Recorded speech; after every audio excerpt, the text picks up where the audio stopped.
All right, guys. Our next guest is a friend of the program, making his light heavyweight debut at UFC 239 next weekend. He is the face of Ralph Lauren's Polar Ultra Blue, a former Strikeforce and UFC middleweight champion, and the 007 James Bond of MMA. We'll have our drink shaken, not stirred. Coming from Florida with love, Luke Rockhold. Welcome back to Submission Rate. Do you like our 007 puns? I'll take it, boy. Good enough. We'll accept it. Go extend that July 6th. Yeah, that's it. He'll be the 007 on July 6th. Got to ask, just quickly, the most important question off the bat before we talk UFC 239. We've seen you've been giving your dog Lucy swimming lessons on Instagram.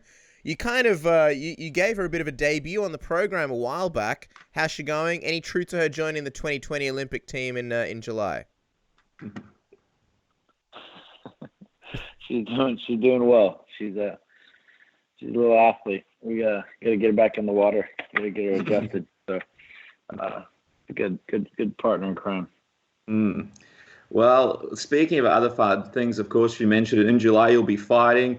Next weekend, you'll be fighting UFC 239. But we noticed you weren't at the media day they did in LA. Tell us, why'd you decide to give it a bit of a miss? Because I'm on the other side of the country. It's a bit much right now, and truthfully, my legs, they don't travel well. So I like to just limit my travel as much as possible. I have a wedding this weekend, and so I have to stop in Chicago on the way to Vegas anyway. So to be able to go back and forth just didn't really sound like a convenient program. And it's Jan fucking Blachowicz, so there's not much to say. What do you mean? It's not much to do, right? This is something else. We're fighting Jan fucking Blachowicz. The guy doesn't really talk much. Not much to be said. All there is to do is go out and fight. Okay, all right, fair enough. Glad you clarified. Oh, well, there's a lot to unpack. When you say your legs don't travel well, what do you mean? Is it because of the past leg injuries? And also, you've got a wedding this past weekend, so what do you mean? It's going to be like wedding crashes this weekend, right? I wish. No, it's one of my best friends, and so I'm in the wedding. Got to handle business. Have a nice, clean, easy going wedding. Sober, easy, really fun, super fun. It's gonna be great. Oh yeah, I'm looking forward to It's really good, man. Sounds like a great time.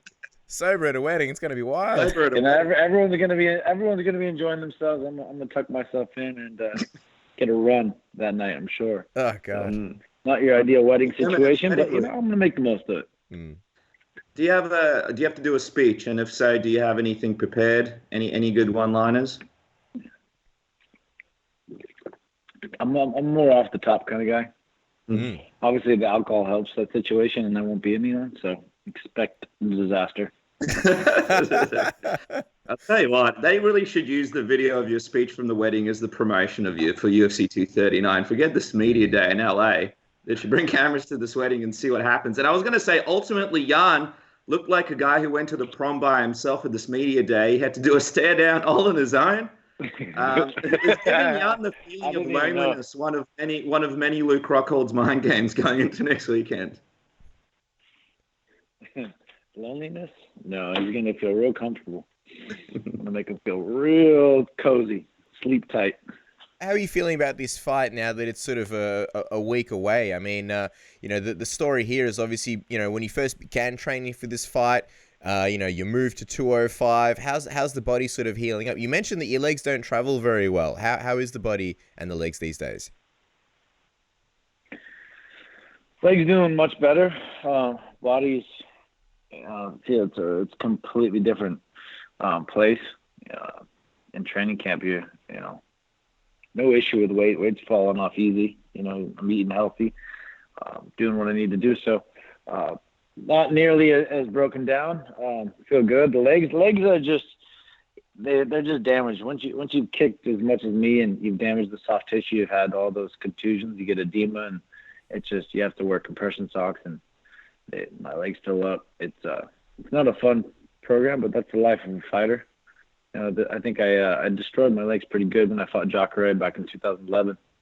I had balloons for calves for like the next month, and just over and over, you get some hard shots, and things don't circulate like they used to. That's pretty crazy. So will the leg kicks still, because that was a staple of the Luke Rockhold arsenal, the leg kicks, the head kicks, the body kicks, all kinds of kicks. Can you still, I guess, fight the way that you used to and sort of implement the kicks as much in your fights these days? Or have you completely had to work around that and sort of change things? Well, I just referenced 2011 fighting Jock Ray when all that happened, and I've kicked fairly well since then, haven't I? So yeah. I don't really think twice. When it's time to kick, it's time to kick. The only time the last fight with UL, I had fractured my shin, and so I knew there was something wrong. And maybe I hesitated a little bit after that, but as long as there's no breaks in my legs, I'm throwing. I guess the interesting thing that we want to find out from you is usually we'd speak to you about middleweight, and you'd say sort of towards the end of the camp, because you're losing all of that weight and you have to cut down to middleweight. It takes a toll on your body to do, and also having your training camp and training hard. Would you say this is the best that you felt in quite some time, being able to fight at 205? Like, does your body feel a lot better than the last few fights at middleweight? Yeah, no, it feels good. I feel strong. As long as you manage your body, or I'm always pushing my body to the bitter end. I will not be outworked. I'll never lose a fight in that fashion. It'll never happen. So I'm gonna push myself into that breaking point every time I get out there and get into the training camp. I'm always gonna hit that point. So there's gonna be fatigue. There's gonna be times, but I'd say my body's reacting much better now. But definitely with the food, being able to replenish and do what I need to do in the meantime. Speaking of weddings, you have a very, very good relationship with your trainer, Henry Hooft. I almost feel like you should bring him as your date to this wedding. I feel like you two would have a lot of great stories for the guests at this wedding in Chicago. And we saw that he turned 50. He turned 50 4 weeks ago. So we've got to ask, what was that party like? We imagine there was a big party at the gym. There'd be fairy bread, party poppers, cabana soft cheeses, maybe a bunch of strippers. What was the surprise party like for Henry Hooft? It wasn't much. Man. Everyone's focused. Everyone's fighting. Not much going on. So I think we were in the gym and cracking a bit. So it was a fairly easy deal. Henry had a good vacation. Went out to Thailand, cleared his head. He's been working for a long time lately. So he did his birthday adventure out in Thailand, I'm sure. I mean, obviously, he's a really cool guy. He's been on the program before, but he's someone that doesn't really sugarcoat. He's very direct. We've seen his coaching style, in between rounds in the corners. What's your relationship like with him? Because you guys seem to gel really, really well. What's it like, sort of working with him? And what would you say is the sort of thing that makes your relationship so successful and sort of makes you want to stick around and keep working with him? I think he's passionate. He's driven. He's always studying. He's always learning. I think that's one of the biggest keys. He comes in with that hunger every day, and that's what you want in a coach, and that's what you want someone to feed off. And that's the key. He's always tuned in. So I think you want to be inspired every day you get in the gym, and with Henry and Kami and Greg Jones, the three of them together, they all bring a different kind of energy and creativity to the game. And so they all feed off each other well, and we feed off them. It's all about the energy and sort of the way that everything gels. Now, gotta say, obviously your fight's next week at UFC 239, but the light heavyweight division, it's kind of crazy times. Alexander Gustafsson, somebody that you were sort of linked to at one point, seemed to have your eyes set on for a while. He recently retired. Just wondering, what was your reaction when you saw that he retired after his loss to Anthony Smith? It looked like he retired before the fight started. A long time before. So, I don't think there was much left for him to do. He lost to DC, lost to John twice. He's not climbing back to the top. I mean, that's going to take a lot out of you, and they're not going to give him that opportunity. So what else is there? So I don't know where his head's at. His head wasn't there. He had a family, and I think he was just felt an easy exit in Stockholm and found a way out in the fight. Obviously, had a great career. Put up some amazing fights. Pushed DC to a split decision and Jon Jones to a split decision. The guy's made his mark. Good for him. Good for him. But he didn't come to fight that night. I'll tell you that. Yeah, because I was going to say, obviously, a lot of people felt like this was going to be a tough fight for Anthony Smith, and you sort of spoke about it a little bit. Were you surprised that he was able to win that fight? And I suppose my question is, are you impressed with what he was able to do? Does this sort of put him back in your firing line if you beat Jan, or do you still sort of have the same feelings about him as a fighter? My feelings have not changed whatsoever. I think, like I said, Gus didn't come to fight. Anybody who has any tie for the sport could see that he didn't do a damn thing in that fight, and he found a way out when the opportunity presented itself. You know, it was an easy exit for him. So that's that. You know, obviously the guy can fight. He could fight, but he just doesn't want it anymore. So just to clarify, after Jan Blachowicz, that there won't be an Anthony Smith fight, right? Not a guy that's sort of in your firing line. You never know what's to come. I'm gonna focus on fighting Blachowicz, and I'm gonna put this man away, and then I'm gonna look forward. And there's opportunities out there. We'll see what's up. But, you know, Jon Jones is right there, and I'm not looking to dance around too long. If there's an opportunity. If things work out, you know, I perform, he performs. You never know. So, and then if there's a delay, there's also a business side of this thing too. So, Anthony Smith could work his way in too. Anybody above me, I'm looking to make a mark. I want to quickly get your thoughts on the Jon Jones fight that's coming up as well. But just quickly, your old rival Chris Weidman, he's announced that he's now going to light heavyweight. I feel like he made it cool, Luke, and now everybody's copying you. Chris Weidman's making his move to light heavyweight. What do you make of the fact that you and him might mix it up once again if he wins a couple of fights? You guys might meet up once again.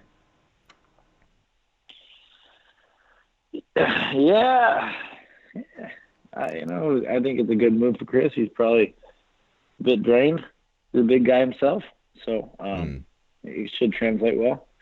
I think a lot of these light heavyweights lack technique, and they get away with their size, and so you come up with technique and skill, and you do well at this weight class. So Chris is a tough guy. I'm sure he'll do his thing. We'll see down the line. You never know. I was going to say, it's almost like a race between the two of you guys, because you're both big names, both former world champions at middleweight. And so going up to 205, it makes sense that, you guys both sort of, I guess, rise to sort of get that next title shot. But just as far as Jon Jones, there aren't really a lot of contenders sort of at 205 at the moment. And, we were doing some calculations here, drawing on the glass at Submission Radio offices, and it kind of seems like you might actually be the next contender with a win over Jan Blachowicz. Do you see that as a possibility, and maybe fighting Jon Jones next? You kind of touched on that a little bit before. I'm paying attention to what's out there, and there's not, and there's a lot of history with a matchup like that. I've been there through many training camps for Jon Jones and been doing Jon Jones, so we'll see. I'm gonna go out there. I'm gonna fight my fight, and John's got to win his fight. Santos is dangerous. He's a bit of a spaz. He throws hard, and we don't want to get hit with one of those things. Are you giving Santos much of a chance against Jon Jones? Do you think he can pull the upset? I don't. John's got to get in on one time. That's it. John's a tactical guy. He's not gonna go out there and make a lot of mistakes. He can judge the distance well, and he gets a takedown. You haven't seen that man on his back, and I don't expect much from it. I was going to say, you mentioned how you were around for Jon Jones's camps for so many years, and of course you're referring to your good friend, training partner Daniel Cormier. he's expressed interest in maybe going down to 205 and fighting Jon Jones one more time to try and get that win. First of all, I remember on our show you saying that you wouldn't let him go back to 205 because he drains himself too much and he's such a better fighter at heavyweight. So first of all, would you allow this to happen? And secondly, would you I guess allow it in the sense of, your own career as well, and sort of be willing to, let DC have that fight back, sort of, and maybe you take a fight in the process before you get your shot at Jon Jones? Well, I'm fighting before DC, so I'm gonna take my dibs on that thing if the opportunity presents itself. DC, I think it's foolish for him to come try to challenge Jon back down. I think Jon should have to come challenge him up for the heavyweight title. I mean, that's where their natural weight is. Jon's a big guy. He cuts a lot of weight too to get down. So Jon's scared to fight DC at heavyweight. I don't know why DC thinks he's got to come back down to fight him there to prove some point that it's not. Doesn't make sense. Do you reckon that that's what it is? Because I know Jon Jones has sort of spoken in the past about how he feels like it'd be an advantage if he went up to heavyweight. It'd be an advantage for DC. Do you feel like he's a little bit worried about his chances if he went up? Yeah, he is. Yeah, you're damn straight he is. And Jon ain't talking about fighting DC at heavyweight. He's kind of beating around the bush, and he's trying to bait him back down and antagonize him a little bit. So Jon doesn't want to fight DC at heavyweight. There's only a few guys he wants to fight that make sense. He's tactically, he looks at things. And I can't wait for fight week to see you guys sort of hanging around each other during fight week. And if anyone's going to bring up the fact that you're the next challenger for him, but as we wrap up, we want to find out from you, what do you have in store for the fans for your light heavyweight debut? I mean, what can fans expect for this fight? I know you've been getting prepared. You've been working really hard. Do you have a prediction here of how this fight goes down in Vegas next weekend against Jan? Do you have sort of a sequence in mind that plays out over and over when you visualize how this thing goes?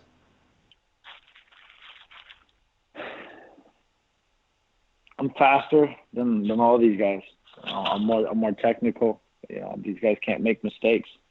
I'm gonna beat them to the spot, and I'm gonna make them pay. I'm gonna throw everything. Obviously, I got a heavy left kick, and you can't really stop it. So I don't know where Jan's coming. Is he coming southpaw? Is he coming orthodox? He seems to not like the body kick. So, we might have a southpaw. So if that's the case, I got something for him too. And one thing that everybody knows is I'm a son of a bitch when I'm on top of you. And Jan Blachowicz ain't getting up if that happens.